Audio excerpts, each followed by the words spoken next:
Σήμερα κατευθυνόμαστε στα Γιαννιτσά για να γνωρίσουμε ένα ζευγάρι.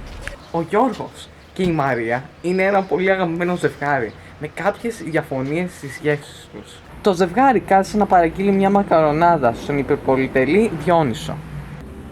Γιώργο, τι μακαρονάδα θέλεις? Για να δω λίγο. Για φέρε. Νομίζω μια μακαρονάδα με κιμά είναι μια χαρά. Μα Γιώργο, αυτό το σώμα δεν μπορεί να αντέξει άλλη χολυστερίνη. Εγώ φεύγω. Φεύγω τώρα. Δεν αντέχω άλλο τις μακαρονάδες με κοιμά σου. Μαρία! Όχι. Όχι, Γιώργο. Περίμενε! Μαρία! Φύγε. Μαρία! Όχι! Όχι! Όχι! Μα καλά, τι έχουν τα μακαρόνια με κιμά?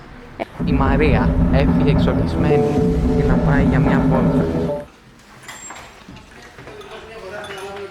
Τι γίνεται εδώ? Μαρία! Μα καλά, το έχω πει 1000 φορές. Εγώ κοιμά στα μακαρόνια μου δεν βάζω. Γιώργο, αύριο θα πάμε σε ένα σύμβουλο σχέσεων. Ναι, αλλά... Κανένα αλλά. Αυτός ο άνθρωπος θα διορθώσει τη σχέση μας. Ο Γιώργος και η Μαρία ήταν έτοιμοι να μιλήσουν με το σύμβουλο σχέσεων. Γεια σας. Γεια σας. Λοιπόν, ήρθατε σε μένα ως ειδικό να σας συμβουλέψω. Μόνο ένα πράγμα έχω να σας πω σαν ειδικός. Ποιο είναι αυτό, κύριε? Ξέρετε ποια είναι η νούμερο 1 αιτία διαζυγίου παγκόσμια? Ποια είναι? Ο γάμος. Εγώ προσωπικά έχω απαλλαχτεί από αυτό το βάσανο που λέγεται γάμος. Είμαι χωρισμένος με τη γυναίκα μου που τη βαρούσα τόσα χρόνια. Τα παιδιά μου δεν με μιλάνε πλέον. Αφήστε μου. Ας με καταδειμέσετε. Αυτό ξαναπέστε. Εσύ, δεν αξίζει να μαλώνουμε. Αυτό. Και τα μακαρόνια με πέστο, ωραία είναι. Συμφωνώ. Συγγνώμη, το λογαριασμό σας ξεχάσατε.